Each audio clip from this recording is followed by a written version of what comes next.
So what I'm trying to do now, if I can get my little act together, is to come up with pens to sell,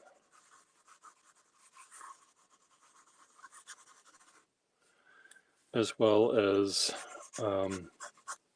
maybe, as well as perhaps some other products.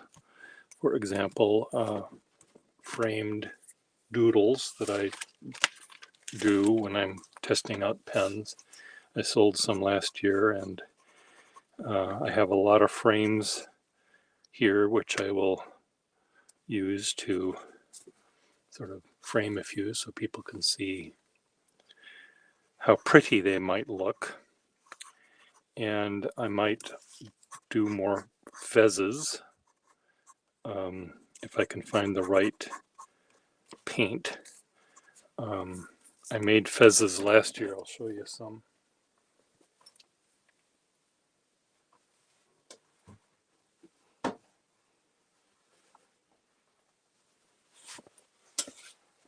Is this a fez? It is a fez, but it's all dusty here. Vacuum my headgear. So it's paint. So on the top, there's all these pen nibs coming down, and they make calligraphic notes. Or here's a music nib making music notes. And I think I was using whiteout to do this, and I don't think it's faded because it's sort of paint, but they originally sort of went on kind of gray, which is okay. There's nothing wrong with that. There was another one I did that had sort of a similar idea with lots of pen nibs on the top. So when you wear this out, you know, to dinner or to the grocery store, people can say, "Oh, I see you.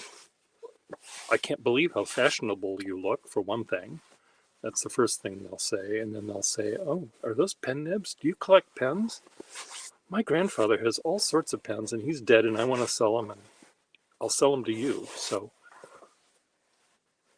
do you think that would happen if you wear this hat? Or would people say, would they grab their child and drag them kicking and screaming as far away from you as possible?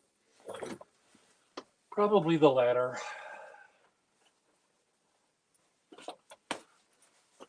But I also have some beautiful blue fezzes, which I was hoping to do drawings on, and I will do that. My cat has been, oh, there's some moth. My moths have been enjoying these as well. But the ones that I have that are that I'll make will not have moth damage to them. They will be, they're in plastic, and they've been in plastic since I bought them. Got these on eBay from someone who evidently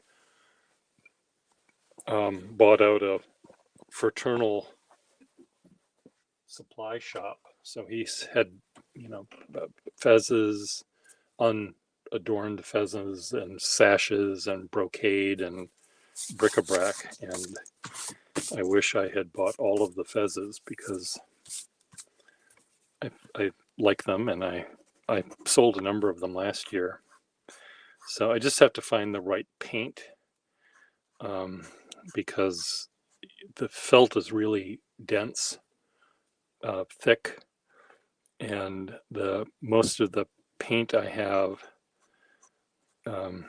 sort of is immediately absorbed by the fibers. So the idea is I want to try to make them be a little brighter. So I may need to hop on my bike and go to an art supply store and see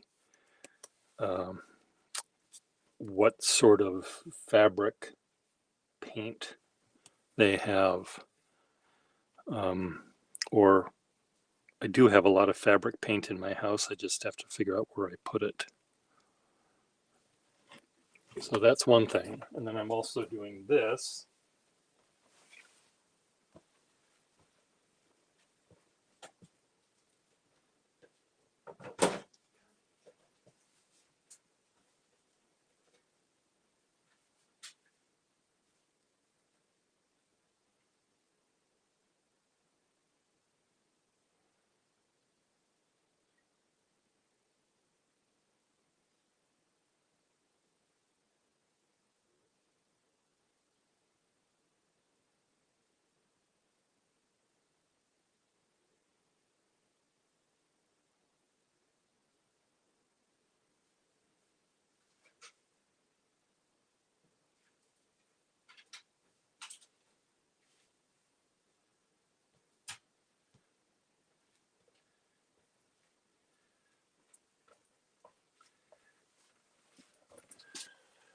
So I did a number of drawings that were on paint swatches, and I did drawings that were inspired by the name of the paint color, California Paints. So this one was called Village Crier. So there's a little drawing of the village crier saying, "The Russians are coming," or "Anthrax alert," or "Mrs. Bruciani is at it again," or whatever. This one is called Lady Flower. So they're clearly a lady flower with her boobies on parade. This one was called Soleil. And so it's the sun, and I carefully drew the sunspots. Wink Pink, or Rose Frivole, or Rosado. So there's a winking dame, I guess. And then this one, already framed in a made in China frame. And of course the frames, I'm not charging extra for most of the frames. You know, you can have it with the frame or without. This was called Satin Slipper. So, and I've got dozens more of these paint chips, and the ones that are in lighter colors, if they inspire me to do a drawing, I'll do a drawing. Then when I get a new pen in my possession, I'll sit and doodle with it, as you have seen me do many, many times. And sometimes the doodles are sort of neat in and of themselves. So I'll, put them in a frame, and they can go on your wall. And again, some of the frames I bought for $1.99, and I won't charge you extra for the frame. If you want to buy it with the frame or without the frame, it'll be the same price probably. But that's the plan. This is a lovely frame, and they don't have to go on, these go on your desk, but they also could go on your wall. And these are perfect sizes for my paint swatches. They're just a little tiny bit smaller, but I can have them floating, they call it, when the picture is not covered by the frame, the edge of the frame. And then I thought, with this frame, I just did the drawings for this one. It's a twofer. And I thought, well, what would be a twofer? What would be something I could do in a double frame? So I thought, well, you've got alpha and omega. So how would they look in here? Shall we find out?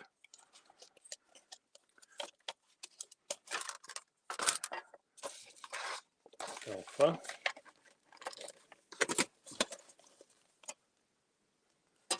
and omega. I didn't realize, I thought there were two separate cells rather than one, so I may cut these down to fit them in. I could cut them down right now to fit them in. Why don't I cut them down right now to fit them in?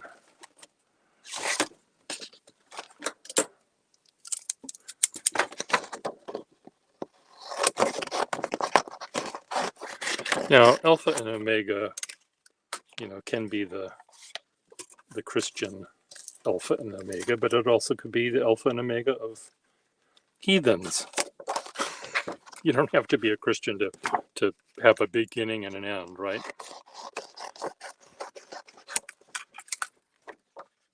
My sister-in-law works for an insurance company called Thrivent for Lutherans. And someone figured out that, that might be, you might be getting rid of quite a number of your potential customers by implying that you have to be Lutheran to do this. So they changed it to Thrivent. And I think their sales went up. So alpha and omega. Of course, you can't see it because. So anyway, that'll go in that frame. And if you don't want to buy it in the frame, you don't have to. It'll cost exactly the same for that frame.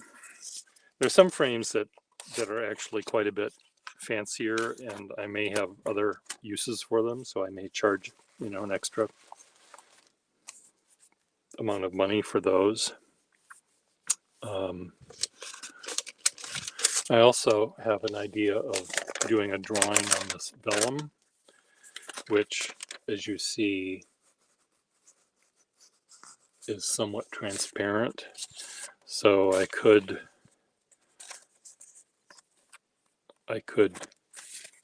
do some sort of calligraphic thing, or a drawing of a spider with a spider web, and then behind it you see other webs and other trapped bugs, and again, things that are just inspired kind of by doodling, not so much by, okay, I'm going to wear my goddamn beret and I'm going to think of something profound. Profundity is overrated. I've been there, done that, tried to do that. I'm not very good at it. I'm not going to write the Rime of the Ancient Mariner fraught with meaning and drama, and I can maybe do a dirty limerick. That's about as far as I will go. And so my drawings I do are kind of like limericks, bagatelles, to use a little nothing. And I'm not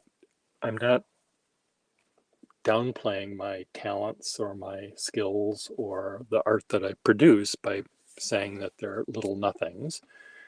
But they are meant to be pleasant to look at and fun to show other people, maybe, or you don't have to take an art history class to understand my Strom und Drang. So that's my plan. I also have some lampshades that I was going to paint on, and I might just do something like this with them. Where's a pen I can write with? So let's say I have, and I don't have to let's say it, I do have typical lampshades that look like that. And I could do the same thing that I was doing with my fezzes. I could draw or paint on the edge of the lampshade pen nibs coming up. And then I can have calligraphic frou-frou coming off of these. And this could be put on your lamp in your pen room. Here's your pen, here's your desk, and here's your pens. Here's the picture of your spouse. I'll make a generic spouse. That could be,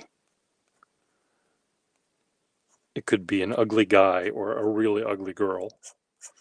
And, you know, you have your pens and you've got your checkbook and you're writing out your check to Per Gustafson for $568,000. But see how nice that would look in your house?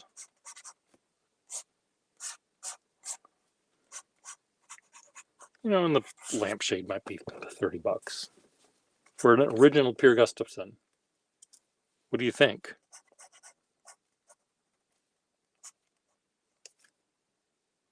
Maybe $40.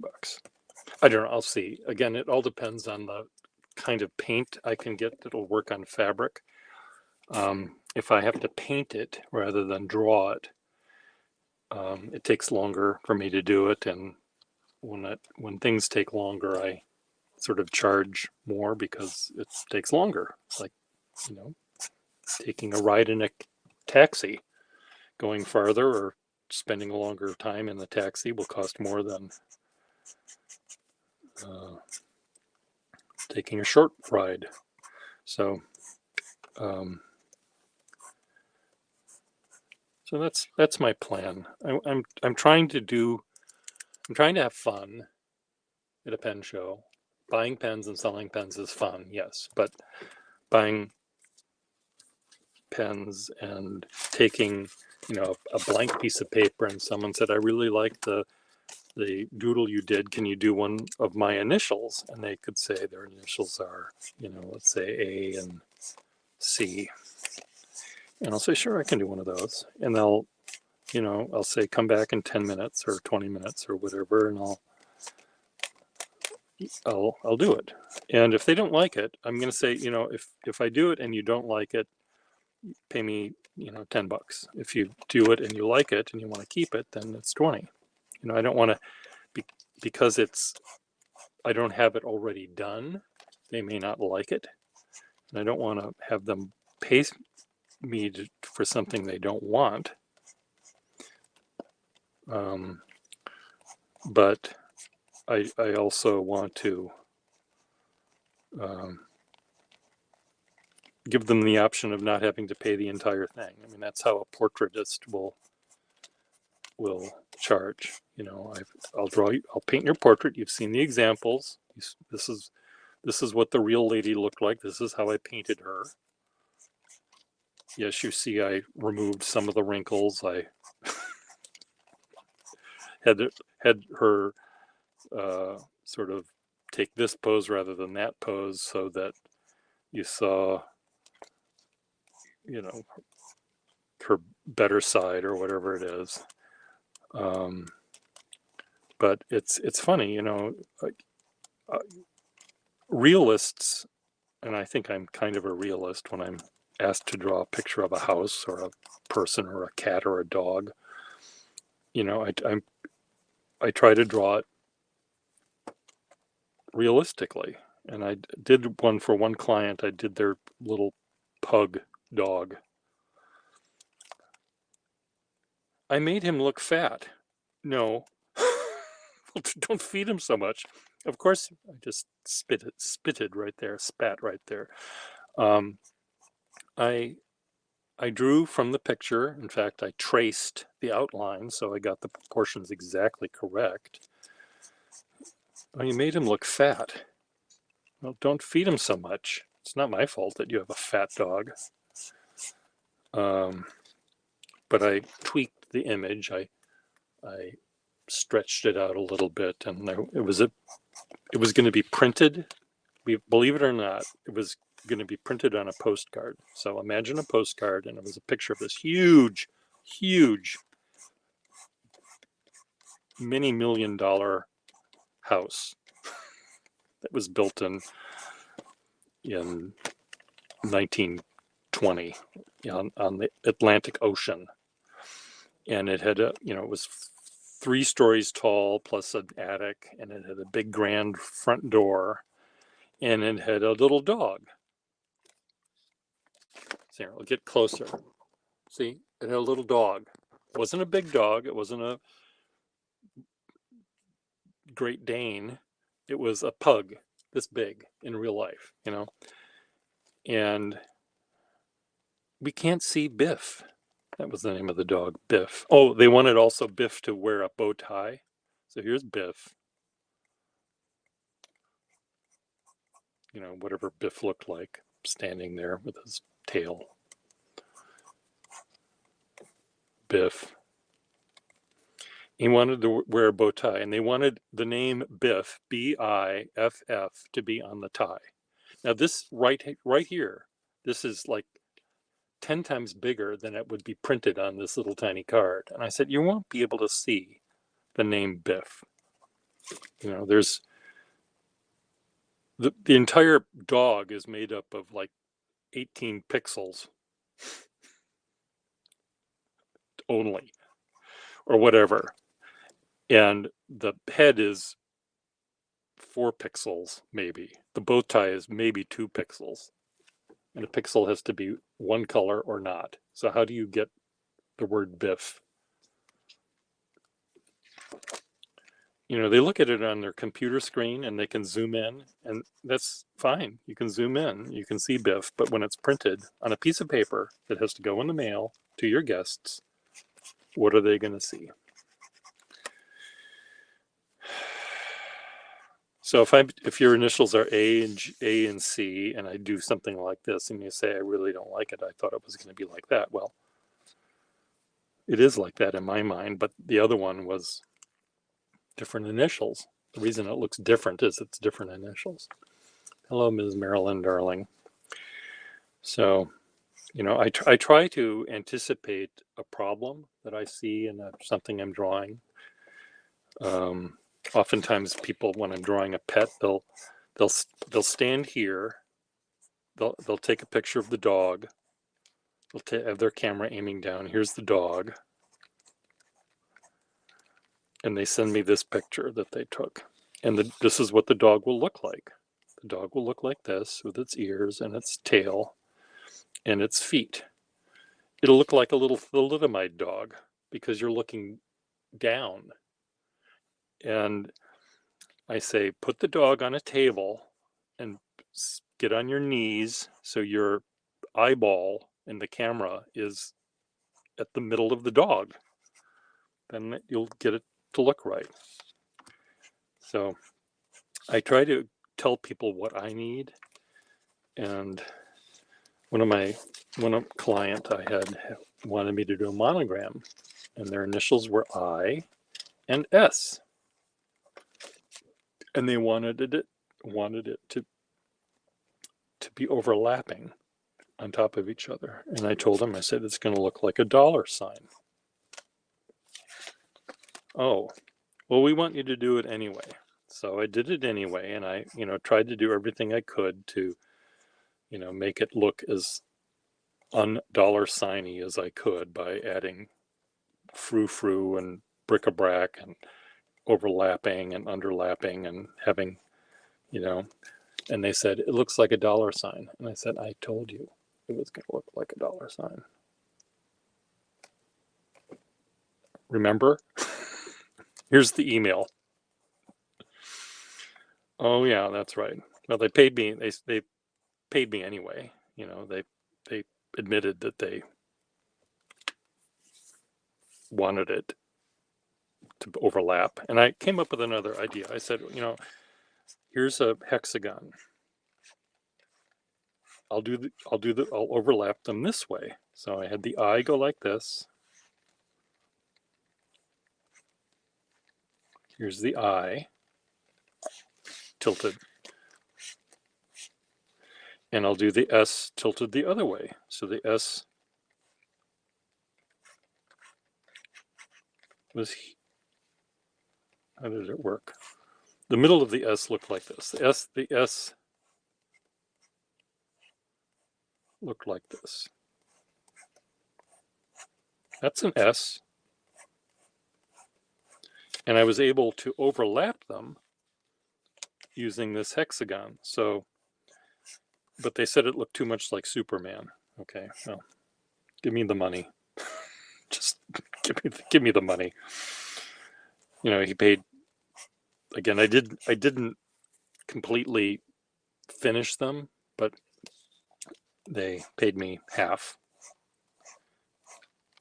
And I said I could even do it in script.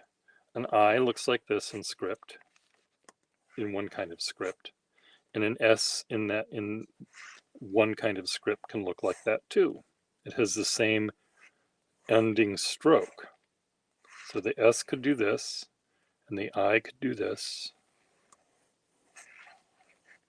You know, and I could balance them out a little bit to look good, but they didn't want it to be in script.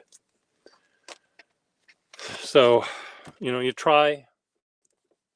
try to make people happy by doing what they want, but also by telling them that, okay, I can do what you want, but we have some problems.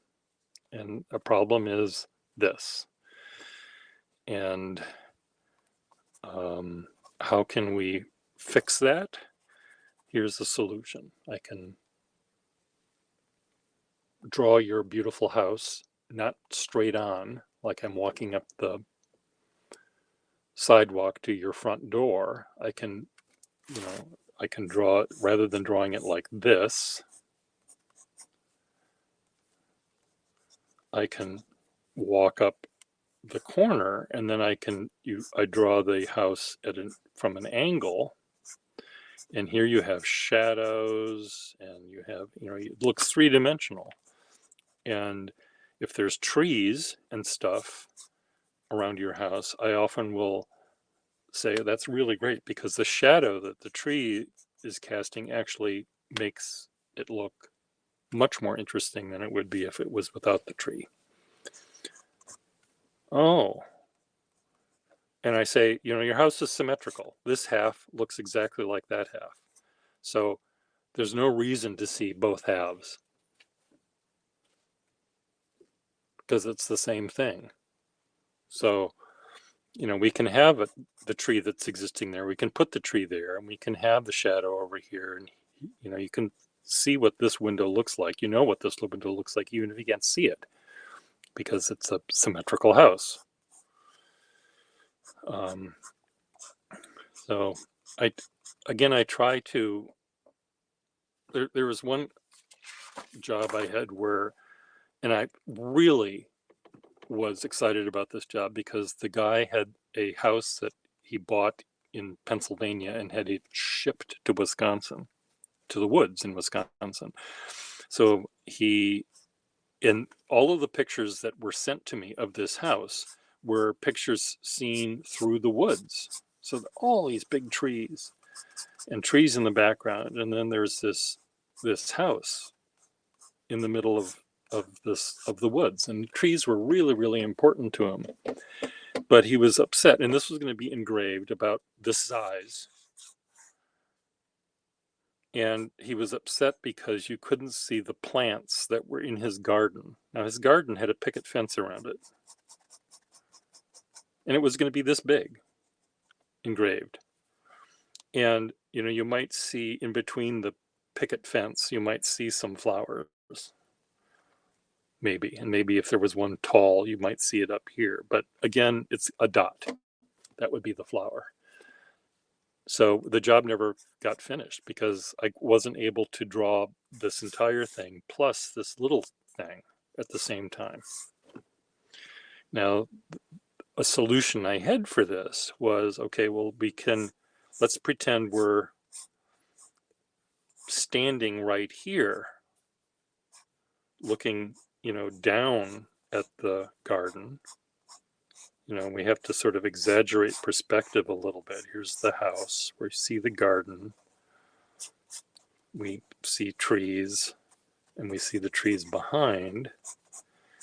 But in order to get this view, I had to really foreshorten the front door, which he also wanted me to draw. But I don't know. It's strange. There was like another client I had through the same invitation company. He had a house in Hawaii, and it's on a cliff, and he wanted to show the cliff and the house engraved this big on a piece of paper. So here's what it looked like in reality if I was able to walk out over the cliff far enough, like the cartoon, coyote does. He runs and he's suspended in midair until he drops. So here's the house, and here's the cliff, here's the palm trees, here's the cliff, and here's the rocks below, and here's the Pacific Ocean crashing around. So you could do this, but the house would be really, really tiny, and it had windows, and it had plants, and it had a front door, and it had a doorknob, and it had all the things that he wanted me to draw. So I said, okay, here's my solution to this. And they had tried many, many artists to come up with a solution to this problem. So I said, okay, this is what I'm going to do. I'm going to draw the house as big as I can with the palm trees and the front yard, and there were some flowers and bushes and stuff. So here's the house, and I said, here's the palm trees. And then I sort of implied at this point a cliff. You didn't really see the cliff in the front of the house. And then in the background, you saw the Pacific Ocean over here, and you saw Diamond Head, volcano, Hawaiian mountain over here, and some clouds and stuff. So I was able to imply the Pacific Ocean and the fact that the sky is on a cliff by including an entire mountain in the background. And again, it was a way that, and he liked this way. He liked this, but then the photograph I was sent was a very fuzzy photograph. And again, here's the photograph, and here's the house, the out of focus, blurry house, by the way, and lots of trees. And he was upset. I did the drawing. Oh, we don't have those shutters anymore, or we added shutters, or we cut down that tree. Well, how do I know this? So I would remove the tree, add shutters. Oh, the shutters don't look like that. Well, show me a picture of what the shutters look like. And he was very upset with me. And the middle lady, there was a woman that was in between him and me that was taking his information and passing it on to me. And because she was the service provider, she had to be nice to him. She didn't have to be really nice to me, but I said, please just ask him. I can't. And she said, I understand the problem you're having. But he says he's already given enough information. So I'm just supposed to keep drawing until I accidentally get it right. There was something in front of his house, and it looked sort of like a dead tree. And I said, and it was right in front of the front door, which was weird. And I said, is it possible to show this dead tree over? Can I move it a little bit to this one side so you can see the front door of the house? And he said, oh, that's actually a bronze sculpture of a dolphin, which we threw away. He bought the house, and this bronze sculpture was in front of his house, and he didn't like it, so he threw it away. But I didn't know that. I thought it was a dead tree. Again, there was so much that he could have explained to me how to make this work. So anyway, I don't even quite know whether Diamond Head was behind it. But again, the idea was it was a way to make this work. And then underneath it, it said the name of the house, whatever it was. So I don't know. How did I get onto this topic? Monograms, doing something. So if you're at the pen show, Ms. Marilyn Darling, let's say you're at the pen show and you say, Pierre, I want you to do my initials, MD, and I'll be back in 20 minutes to see what you do. And I do something that looks like this. Maybe I'll make this sort of cursive-y, doodly. And you'll say, oh, I thought you were going to make it angular. Well, you didn't tell me that, and I went with my gut. So pay me $20 if you want to keep it, or $10 and I get to keep it. So that's how I got on the topic of customers not telling me what they want, expecting me to read their mind.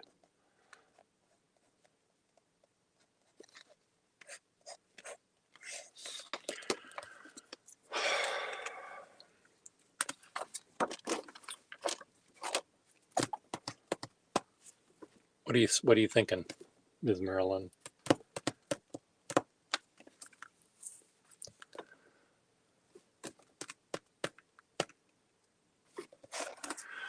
So I do have to come up with pens to bring, and I've got a lot of pens that write in fine nibs and medium nibs, semi-flexible nibs. I have a couple of flexible nibs, but I know that I'm going to get people that want really juicy, flexible, boinga boinga nibs. And do I want to sell those nibs? You can't buy them on eBay anymore. You can't find them at a pen show anymore, like I used to, because everyone knows that flexible is good. So I have to pay a lot of money for these things, and that means I have to charge a lot of money for them. And I still am, my brain is somehow trapped in the past, where I don't want to sell a pen that's more than $100 if I can't help it. And yes, there are some pens that I do sell for more than $100, but I should just move beyond that. My brain is 30 years in the past with pricing. Not quite 30, but it's toward that end. And so I'll just say, okay, here's a really boinga boinga nib in a Waterman eyedrop fill pen. It's $200, or it's whatever dollars. And well, why is the pen so faded? And I said, well, it's faded. You're welcome to go anywhere else. I'll give them I'll give them a piece of paper, and I'll give them a pen.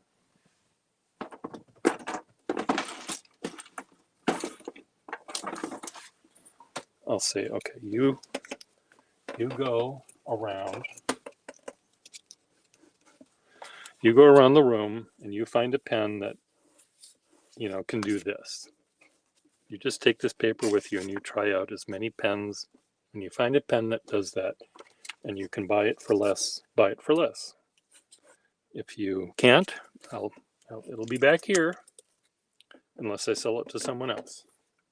So I'll tell you what, I'll hold it for 10 minutes.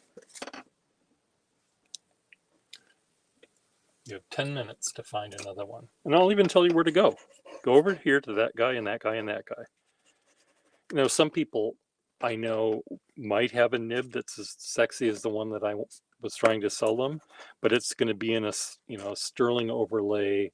I mean, pretend that pen I just showed you was a plain black pen with teeth marks on it. And I'll say, well, you go over to this guy, probably has one, that guy probably has some, might have some, that guy probably has some, but they're in very fancy pens. And they're going to charge you for the fancy overlay or the larger size pen. And that same nib in that fancy pen is going to cost $500.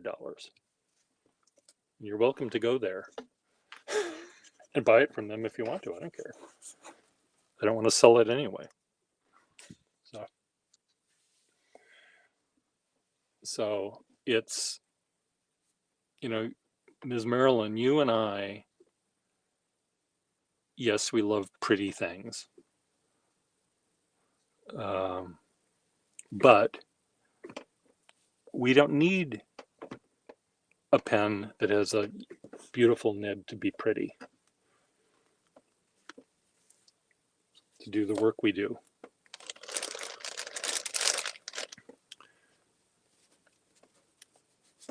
And again, I'm selling pens mainly to the user, to the person who's going to draw, and they're almost always, you know, I'll say you can buy this pen. They both have, let's say they both have identical nibs. You can buy this pen for 150 bucks, or you can buy this pen that's missing a clip and has teeth marks on it for 50 bucks, or whatever the price difference is. It won't affect the way the pen writes, how you use the pen. You don't post the pen anyway, so you don't need a cap even. You don't need a clip. You don't put it in your pocket.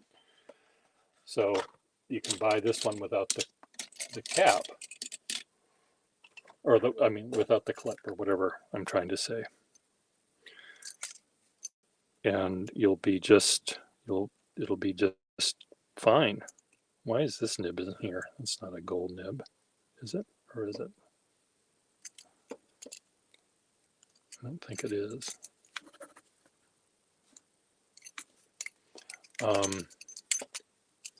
So yes, pretty is fun, but fugly is fine. You know.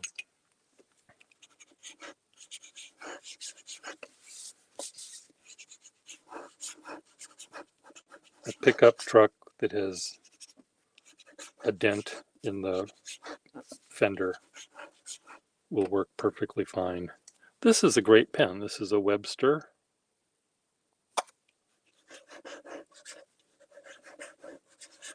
Wow. Maybe I'll keep this one. Do I have this one already? I might already have this one, but I'll buy more pens from myself than I'll sell to anyone else. Every time I sit down and look at stuff. This one is warped, really weirdly warped, but it's really, that has a really good nib on it. And it makes me want to, this is a pen that you won't want. Well, some people won't want because it's warped. But God, it's a great pen. It's exactly the right kind of flexibility for sketching. I can really push this pen into the paper and be really angry, and sometimes I like that, and the shortness makes me get even more angry. I hate short things. Don't go in the gutter.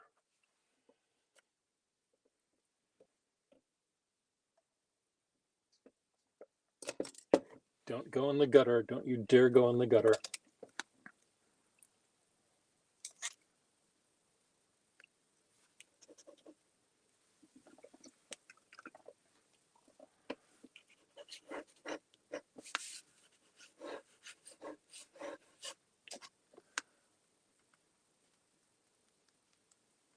It might have been.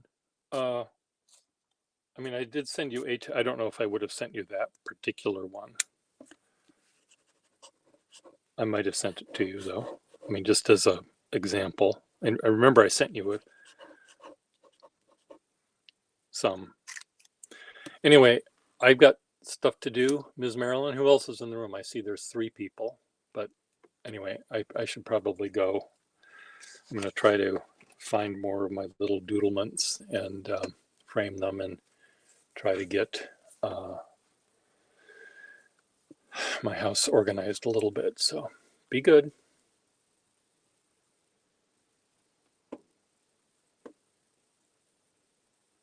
Oh, and I will have some pens delivered to me today in the mail. So I'll do box opening thing when I get them. Bye.